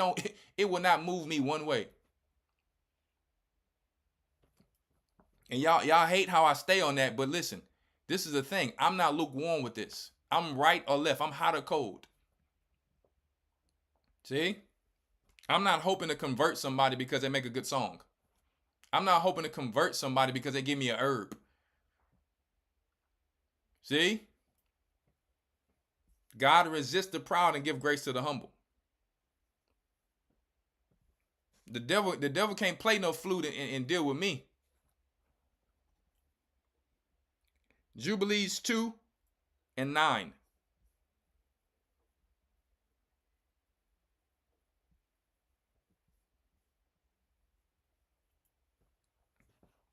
But I'm coming out my way for this brother and for people who may not know this, because I say, you know what, let me come and help this brother because maybe he needs a lifeline. Maybe he's going through something. Maybe he needs me to be his punching bag. Okay, you can put a few dents in me for the day. Right? It's all good. But listen, I got to come back and show you what this is. Right? Jubilees 2 and 10. And is that what it is? Let me see. And 9, 9. Jubilees 2 and 9 says, and God appointed the sun to be a great sign on the earth for days. And so check it out. What did he appoint? Did he appoint the moon? Let's read it again. And God appointed the sun. I'm pausing for a while so you can hear me. And God appointed the sun. Precept upon precept, line upon line, here a little, there a little. Again, and the Most High appointed the sun to be a great sign on earth for days and for Sabbaths and for months and for feasts and for years and for Sabbaths of years and for jubilees and for all seasons of years. I know some of you waiting. Well, keep reading, Elder. Well, keep reading. You ain't going to see him say the moon. He going to tell you in the book of Enoch that you can account for, but people ain't going, they're going to mess up if they be going off trying to add and take away days. Follow the man. The sheep follow the shepherd. The men follow Christ. See? And the Most High appointed the sun to be the great sign on the earth for days and for Sabbaths and for months and for feasts and for years and for Sabbaths of years and for jubilees and for all seasons of the years. And it divided the light from the darkness for the prosperity that all things may prosper which shoot and grow on the earth. These three kinds he made on the fourth day. But let's go a little above to see if he's still going to say if the moon is to be counted for. Let's go a little above. Let's go to verse 8. These four great works God created on the third day. And on the fourth day, he created the sun. First, he created the sun, just like he created Adam. And then he created the moon, which is the female. And the stars, which represent like the children. Let me tell you the order. Check the order out. Check the order out. Even in the heavens, it's a representation of the Most High's image. Man, women, and children. You're going to have children like the stars or the sands of the sea. Huh? Yeah. Let's read it again. He created the sun and the moon and the stars, and these are not to be worshipped. These are just images and signs of what we just read about. And set them in the firmament of the heaven to give light upon all the earth, and to rule over the day and the night, and divide the light from darkness. So all of these things have a place, but who is the leader of this place that we should follow to be on point? And God, so right after that he says, and God appointed the sun to be a great sign on the earth for days and for Sabbaths and for months and for feasts and for years and for Sabbaths of years and for jubilees, for all seasons of the years. And it divided the light from the darkness, and for the prosperity that all things may prosper which shoot and grow on the earth. Boy, you know how powerful that is? Because it's literally telling you, when it comes to life, just how male has sperm and seed that he puts into the woman. Her stomach is like a ground where it gets nourished. What is the sun doing to the earth? Hey, it's what responsible for things growing and prospering. Let me tell you, that order is so on point.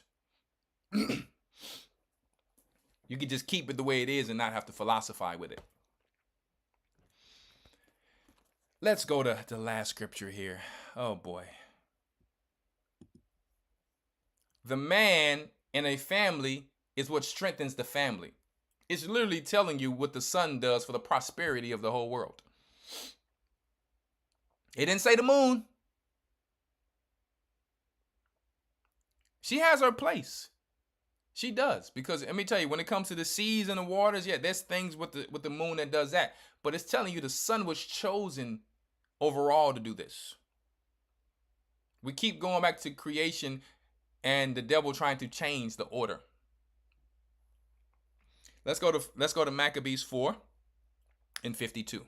Why did we celebrate the Feast of Dedications before the winter solstice?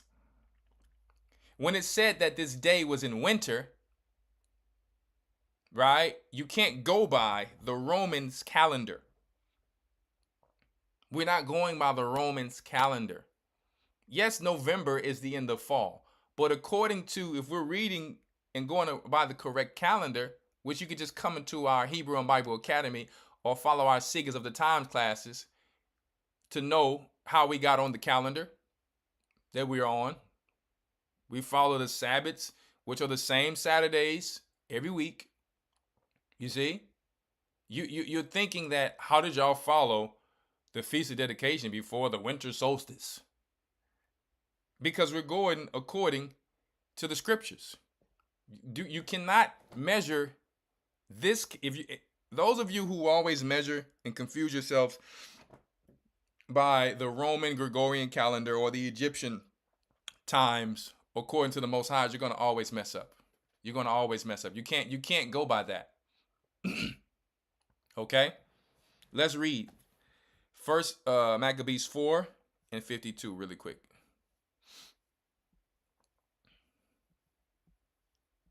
They shall think to change times and laws. That's what the Bible said. But the earth shall help the woman. The woman is, you understand, it represents Israel. Okay? So, first Maccabees 4 and 52. Now on the 25th day of the 9th month, okay? So you have March, April, June, July, August, September, October, November. March, April, May, June, July, August, September, October, November.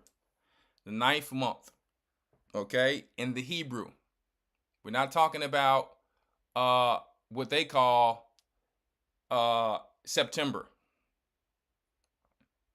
We're talking about our 9th month. Our New Year's is not starting in the wintertime. Okay?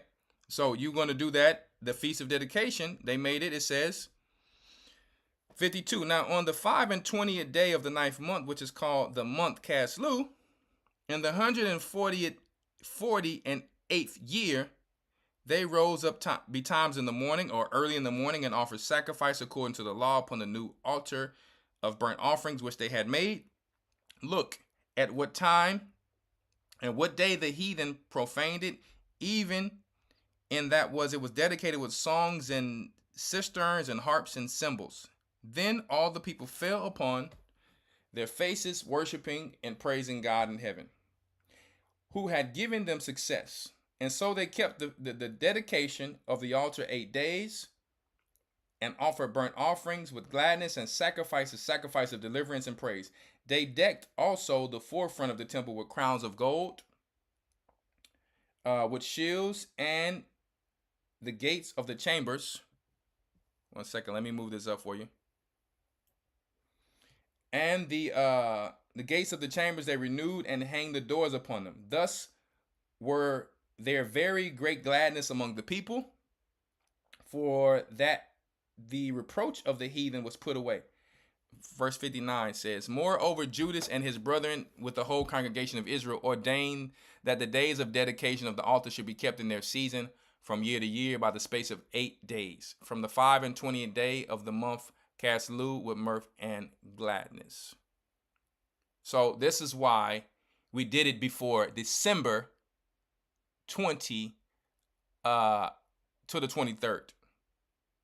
I forget if there was 21st to 23rd. I think it was December 20th where the Yule, December 20th through the 23rd where they celebrate their Yule. That's why we did it before that, because we do it in the 9th month. Our month starts in March. Okay, our month starts a little after March. Okay, so we're not going by, and you cannot go by exactly this Roman Gregorian calendar and try to compare it to the Most High's calendar. So if you want to ask, that's why we celebrated it before the winter solstice and this Yule thing that the Wiccans and witches deal with. Okay, so hopefully you guys understand, and if not, like I said, I went into it just very basic. Now, yeah, it may have took me a little time because I had to explain some few things, but I want to tell you, if you really want to learn a little better, just go back into our Seekers of the Times, or we're going to go into it in our Hebrew and Bible Academy, where you go to historytimes.org. All right. So hopefully you guys have gotten educated, and hopefully Brother Adonijah, that you can restudy this, or you can, if you still don't understand it, just join our Hebrew and Bible Academy if you don't have too much pride. If you don't think you're better than any other man and you want to still learn and be studious. Okay, but you cannot bring a butter knife to a double-edged sword fight. You just can't. Okay? The sword of the Spirit is going to cut asunder. You cannot bring pride to humility. Pride is going to fall. The Most High resists the proud and gives grace to the humble. All right? So I just wanted to put that out there. Brother New Breed. Who is New Breed?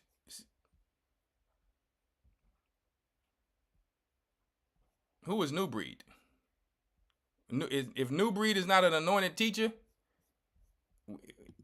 he must be a new breed. Right? If you want to donate,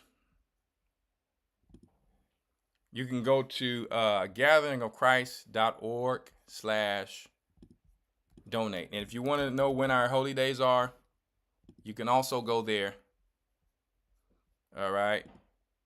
And let me see here.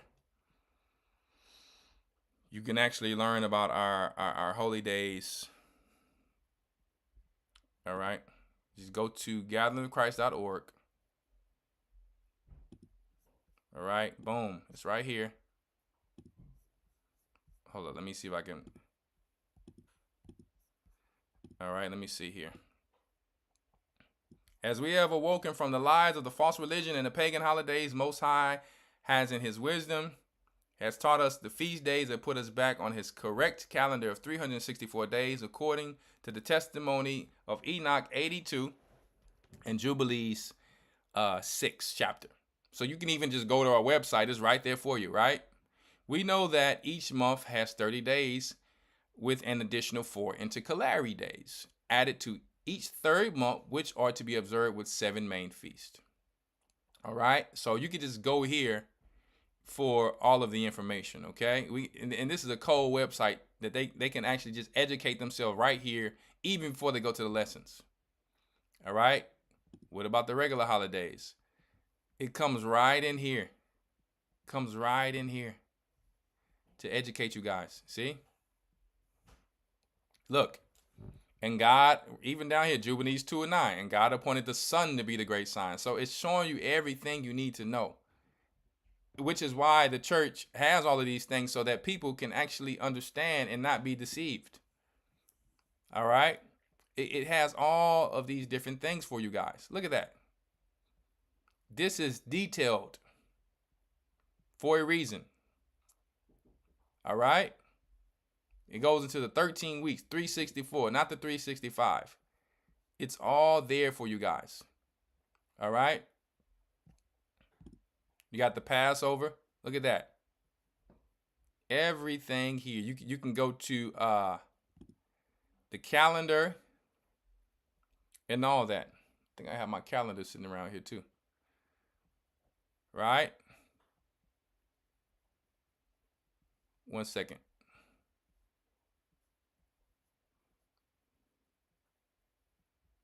You guys see that? So you can go to our actual website to get all of the information you need. You got a Hebrew calendar. You can just go there and order it to keep you reminded right at home. See that? $25 right on gatheringofchrist.org. Keep you guys on point so you don't have to go off, okay? So, let me tell you, after everything we teach, if you guys are still following side teachers, you're just going to get eaten by the wolves. You're just going to get eaten by the wolves because you're going to bring that mess among the body. And it's just unfortunate.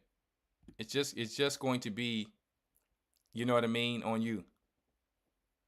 So we try to give people the benefit of the doubt, but unfortunately, boy, you know. Let me see.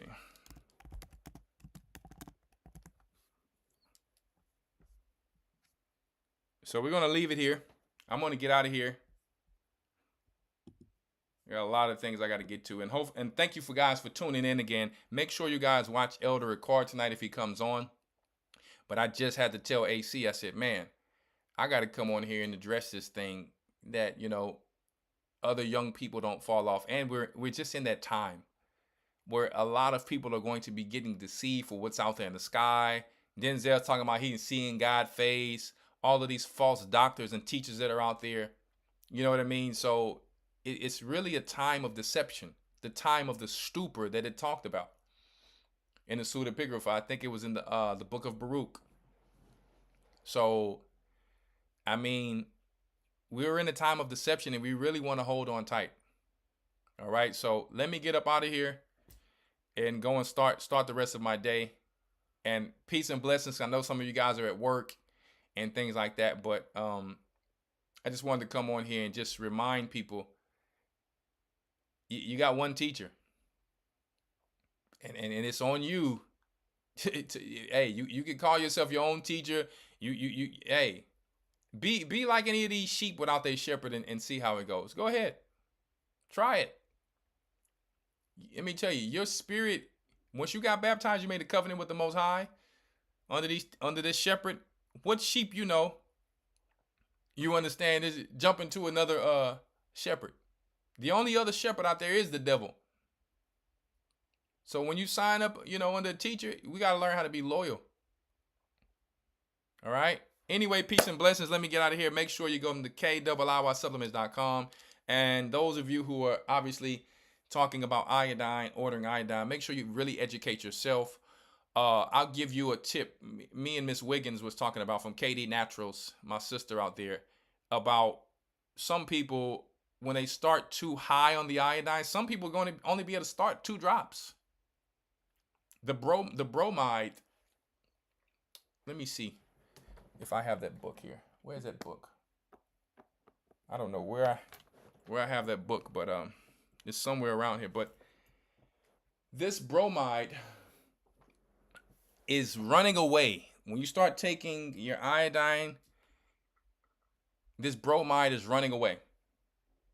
In the book, it tells you that in the book. It's like running away. So sometimes it can cause a little headache. You could feel like, when I first took it, I felt like a flush. That's when I knew. I'm like, okay, this thing is working right away. And so when I took the vitamin C, it helps. And salt water. When you do, it'll tell you in the book, little salt water flushes, or drink. I drink salt water every day because I have Soleil water. So I have a reverse osmosis system. If you drink that, you're going to become dehydrated. That's just the truth about it. I was wondering one day, I'm like, why am I so tired? I had forgot. My reverse osmosis takes everything out. It's just like distilled water.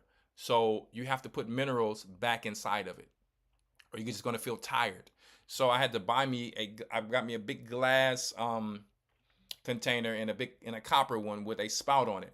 And I take my Soleil water out, and I have my children take the Soleil water out. How you make Soleil water? You just put you some sea salt, whatever type of good sea salt in that bottle, 1/4 to 1/2. And if you want more to be more strong, you put more. 24 hours, you take you a little dropper, and you're gonna put that in your water. And those are gonna be your mineral drops. You don't have to go buy your no mineral drops if you just buy your salt. And because I drink my water like that, I am already every day, even before I started taking iodine, have salt and water in my body to help flush out these bromides from when we were children. Eating all this garbage bread, these heavy metals from these vaccines and all these different things, right? So when it comes to the iodine, it's so powerful. I wish I can get it for you really quick. Where is that book at? Where is that book? One second. One second.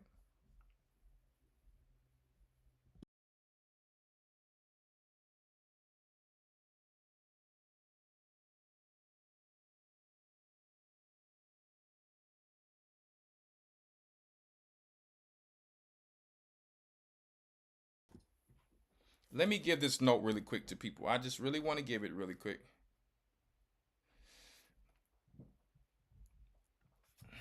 This is a serious thing.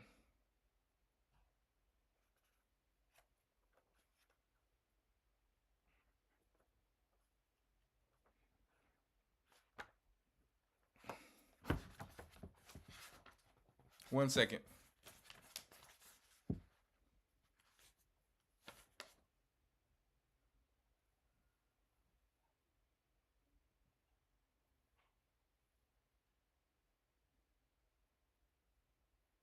Is it 203? Let me see something.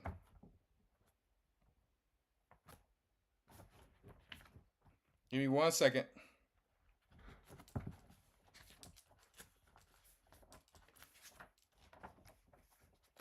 This is important.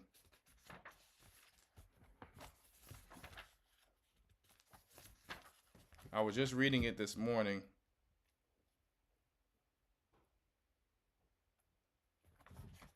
Let me go to the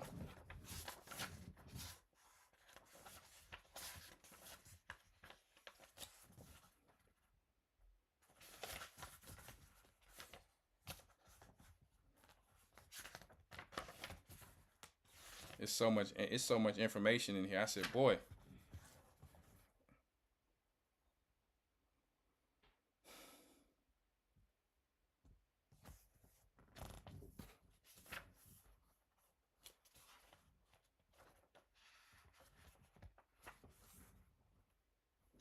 Where did I see that? Let me see.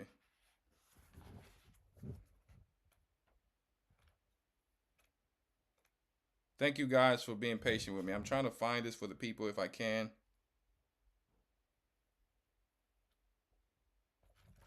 Let me just go to detoxify and let me see if it's going to talk about it there.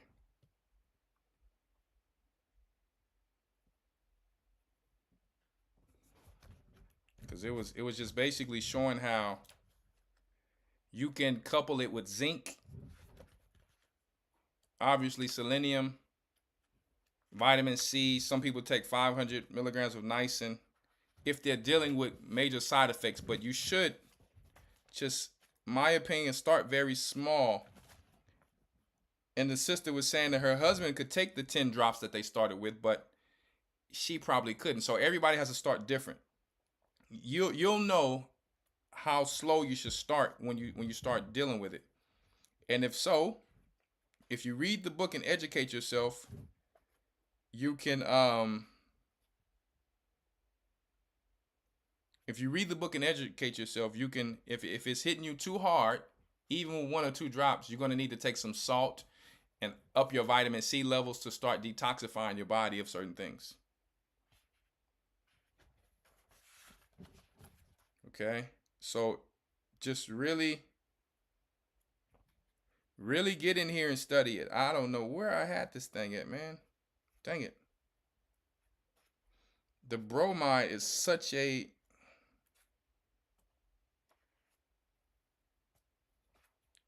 major thing. It's basically showing that when you're taking it, it runs and it will hide in your body.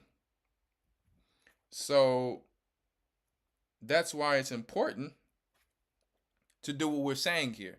And even if I'm done detoxing, I still take the vitamin C and the selenium. I already have zinc and these other things. So what kind of salt? I deal with sea salt.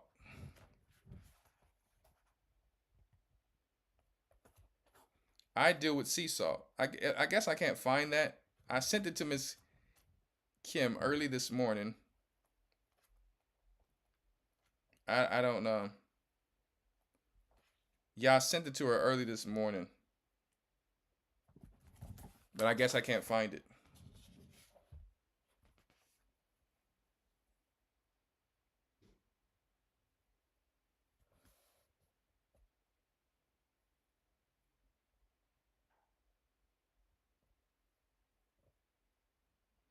So this was another thing that I did find, though. It says, I eat a lot of fish, so I probably don't need iodine, right? If you eat 4 pounds of fish every day, bon appetit. Most of iodine literate practitioners would say you probably don't have to worry about iodine, just mercury in 4 pounds of fish. um, well, I don't know which page I'm looking for because it's so much information. I just don't remember, sister. I was just looking about the bromine part, but I just can't seem to find it. It could be because I have a lot of things to do and my mind's not focused on it.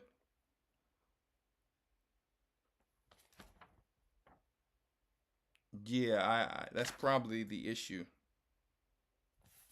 Oh, I think this is it. Okay, I think this is it right here. There we go. Right before I'm about to get off. Here we go. This is on page 81. It says, Chapter 9, Fact 5. What happens when you take iodine? Remember that competitive situation between iodine and bromine. This is what's in the normal bread that's at the store. This is a serious thing, too. So that's why we have been promoting the bread, and people were thinking that the bread is not a big issue. Well, you'll be spending your money and you're just putting bromine back in yourself. So it's okay. You can get you a bread maker that does all the work by itself. Does everything. The whole bread maker does everything by itself. You can get bread makers like that. Okay? Until you become good. Remember that competitive situation between iodine and bromine. Really quick. When iodine supplementation builds up in your bloodstream, iodine will chase bromine off its seats on the receptors. As they compete for the same seats, iodine chases bromine into the bloodstream. Bromine goes on the run in your body like an escaped rat, looking for a new place to sit. If displaced, the bromine isn't excreted through the kidneys fast enough, it will seat itself in the bloodstream. Thyroid, brain, skin, etc., and you may get symptoms. Just like you have a parasite die off, why you have to have a binder to take away the toxins and the parasites so they can be released from the body a little bit more easier. Because a lot of times these parasites will die and they will leave babies behind. So there's even protocols out there where people will take antihistamine, like some doctors who has these parasite protocols will say take an antihistamine, like a little Claritin or something, and it will kill the baby die off, and the charcoal will deal with the actual overall detoxing of all of this stuff here. Okay, so I actually take activated charcoal once a week. I probably should be doing it twice a week, but because I'm dealing with so many things that deals with like this one here, this is berberine. Powerful. I'm gonna actually do a whole lesson when it comes to what do you call it? I can't even remember. Biofilms. I have a whole lesson coming soon about biofilms. How these parasites hide inside of biofilms and your body can't detect it to fight it off. And I'm going to give a few things that actually help to deal with that. One of them, a few of them I sell. This is one of them. It breaks down the biofilm. We have the digestive enzymes with the papain and the bromelain. That it actually breaks down the biofilm and helps this thing to come out of the shell to where your body can neutralize it, okay? Or deal with it and it comes out your body, okay? This is very important information. So this is why this is one of the top things when it comes to people getting that stomach down, because it's a lot of parasites, but then the body is not detecting it even though you're doing everything right because they're hiding inside of a shell like biofilm. It's like they're stealth, okay? So this with a digestive enzyme, you understand every day. And let me tell you right now. So let's continue. If displaced, the bromine isn't excreted through the kidneys fast enough, it will seat itself in the bloodstream, thyroid, brain, skin, etc., and you may get symptoms. Die off detox. Iodine also possesses antibiotic, anti-parasitic. So if people thought that, let me tell you right now, man.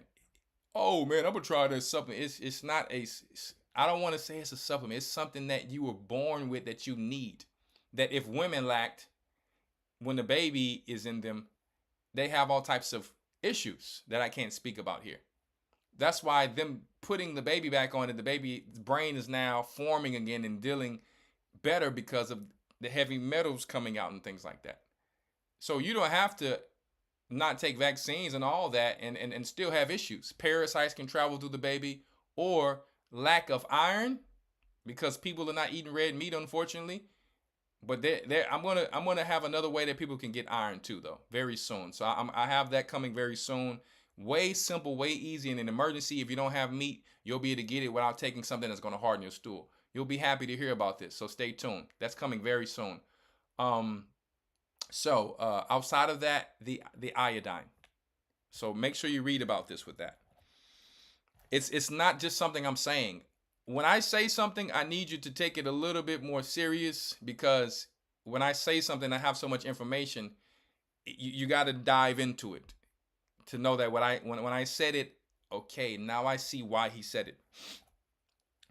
Number 2 says the die-off detox. Iodine also possesses antibiotic, anti-parasitic, antifungal, antiviral properties, and can displace metals. It can displace metals.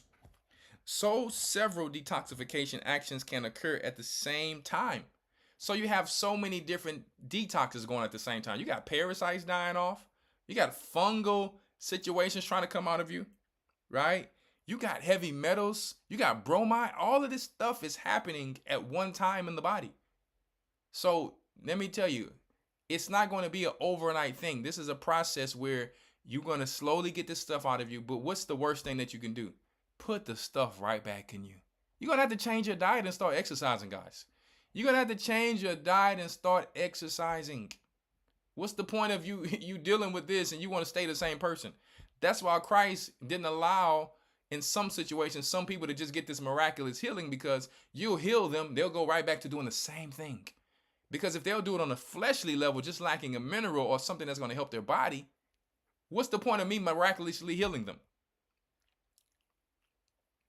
Have you thought about that? So every day, last night you seen me, I'm drinking my homemade kefir. I started off with store kefir, but store kefir, it's very good. It's a very good start for those who want to have a palatable situation. But then eventually you'll realize you got like way more strands, like 70 to 90 strands compared to 7 to 9 strands within the store kefir. 70 to 90 different strands, right? In the millions and billions of microbes, probiotics. Okay? So, several detoxification actions can occur at the same time as bromide is escaping your tissues, as iodine chases it.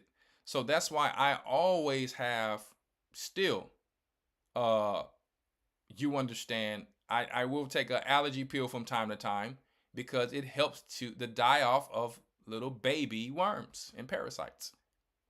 Okay, so I'm not often with it, but maybe once a week, once every few weeks. If I need it, I'll take it. I'm always having charcoal with me and my kids on the weekends, activated charcoal, because I know through the week there's probably some toxins in the air. There's this, there's that. And I want to make sure these things are coming out. All right.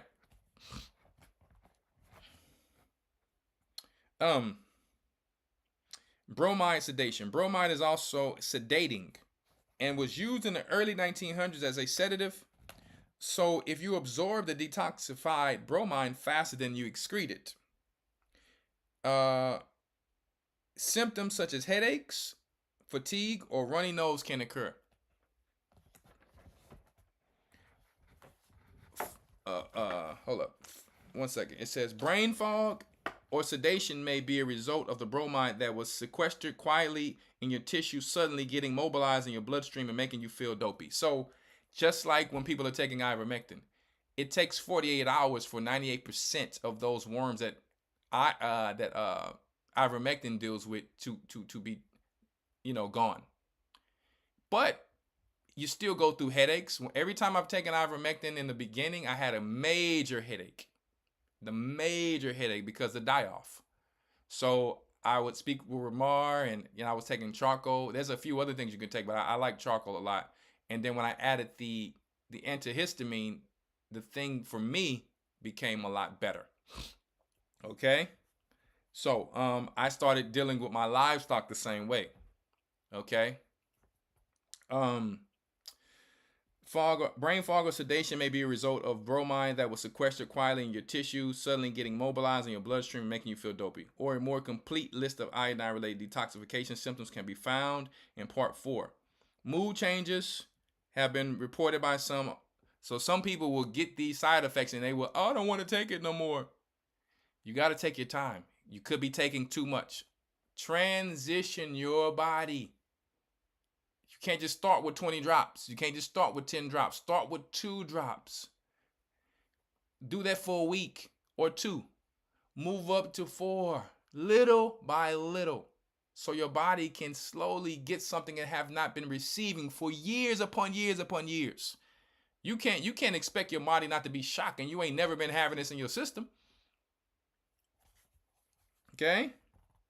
So you think you've been, that's why I was telling you, y'all think you've been getting it. Man, I've been taking my sea moss. I've been taking this and that. Yeah, but what Dr. Sebi didn't tell you is that it's high mercury and even some of this moss and a lot of this stuff is not what they tell you it is. Okay? And if you still taking this and you still having issues, how good really is it? It's a maintenance supplement, but we're talking about something to actually deal with us and get us back on point of why you have to have a book called A Crisis. Just like they call sicknesses out here or COVID or this and that.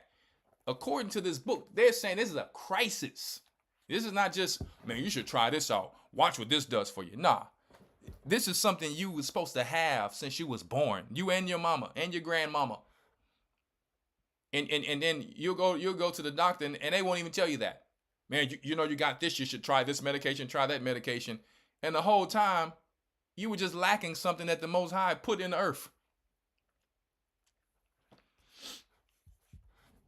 Sometimes, not always, bromides and other toxins get stuck.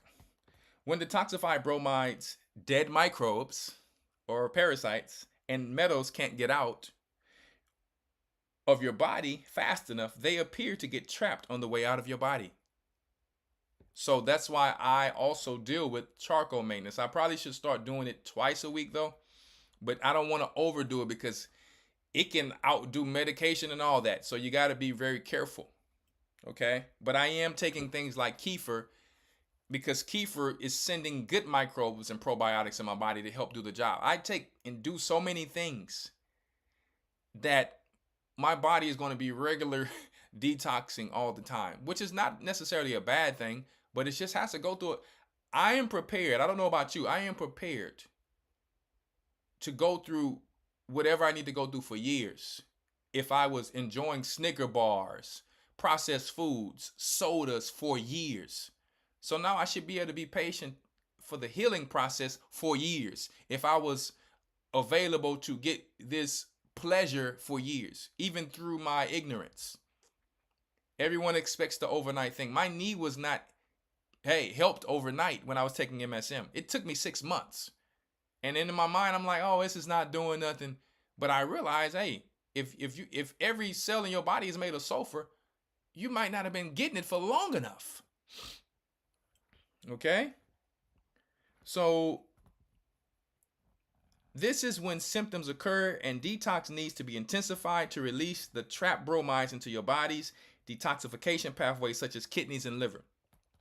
Salt water, not iodine, salt. Salt water and vitamin C have been shown to help excrete bromides. So if I'm dealing with this every day, and sometimes I'll even add a little extra salt. I don't like my water too salty, but I just put just enough so it can taste good. Okay, it helps with the bromides to help your iodine eventually just be regular in you so you can be sharp, okay? Have been shown to help excrete bromides. Others report that 500 milligrams of niacin or ATP cofactors help. Zinc has proved to help for skin problems. Both the Cure Zone, this is according to the iodine crisis, not to the Gathering Cry Church or the G.O.C.C. media. Okay, this is the source that this is coming from. Fair use for educational purposes only. Disclaimer. Both the Cure Zone Iodine Forum and the Yahoo Iodine Group have found that the detox pathways such as the liver should be cleaned up. See the iodine online groups for detox strategies such as saunas, detox formulas, and herbs. I try to keep things simple, but if you feel like you're just that 1% person that needs to do extra detox, you're going to have to follow this book. There's different forums and different things that people have tried and done of different protocols that may help you. But this is what you want to be careful about. Never think you don't need what the Most High created you with. Iodine is needed. It's not a supplement. It's not a supplement. It's something that you need. If you don't have certain things, if you don't eat protein, if you don't eat iodine, if you don't deal with iron, you're going to deal with issues by default. That's just what it is. Okay? So remember, detoxification is a good thing. Getting rid of toxins makes the organ stronger and enhances the absorption of iodine and other nutrients. Again, not everyone experiences detoxification symptoms. Some of us experience it more than others. Some will have more, vaccine damage, toxin damage, heavy metal damage, whatever the case may be, more parasite damage. All right? If you boost your metabolism, you're going to detoxify as well, even better. If you're exercising, you're going to increase your lifespan too, because guess what? You're eating healthy. Your diet is going to be cleaner, all that, right? So I just wanted to put that thing out there really quick because I know that people had questions. I will go into some more testimonies about this book because it's just so much vast information in there. But I just came on. I was supposed to only be on for like 45 minutes, but hey, it's all good. We have to kill these whatever spirits that's out there and just keep our people sharp and educated so that the sheep will not scatter. Christ said, all of mine are thine. All of thine are mine. And none of them is lost. As a shepherd, if I just allow my sheep to be lost, that's on me. See? So I'm going to come out of my time to make sure that doesn't happen. Okay? So even if it's just like Paul said, putting you in remembrance of things, I got to make sure you're healthy as my sheep. I got to make sure you're strong and vibrant. I got to make sure you're not going too close to the wrong part where the wolves is coming up to the sheepfold. Because then I had to get that little stick and that hook and put it on that sheep. See? But anyway, let me get up out of here, guys. Peace and blessings. Make sure you come to historytimes.org. All right. And if you want to donate, $G.O.C.C report for the elders because they come on through the weekend labor. If you want to do your tithes and offerings under your local church, go to gatheringofchrist.org/donate. Make sure you stay tuned if Elder Rawchaa does come on tonight on A Gathering 144. Peace and blessings. All right. Join our Hebrew and Bible Academy so you can get educated, all right, about the Bible, your people, your legacy, and the nations on your history, okay? Shalom. Bless you guys. The Bible. Is it hard to understand? When it comes to reading the Bible, the first thing that comes to mind is the fact that this is the Word of God. The seals have been broken, and the truth is here. And when we go throughout the scriptures, when we go throughout extra biblical records, we find that the language that God employed, that He used to create the heavens and the earth, was the Hebrew language.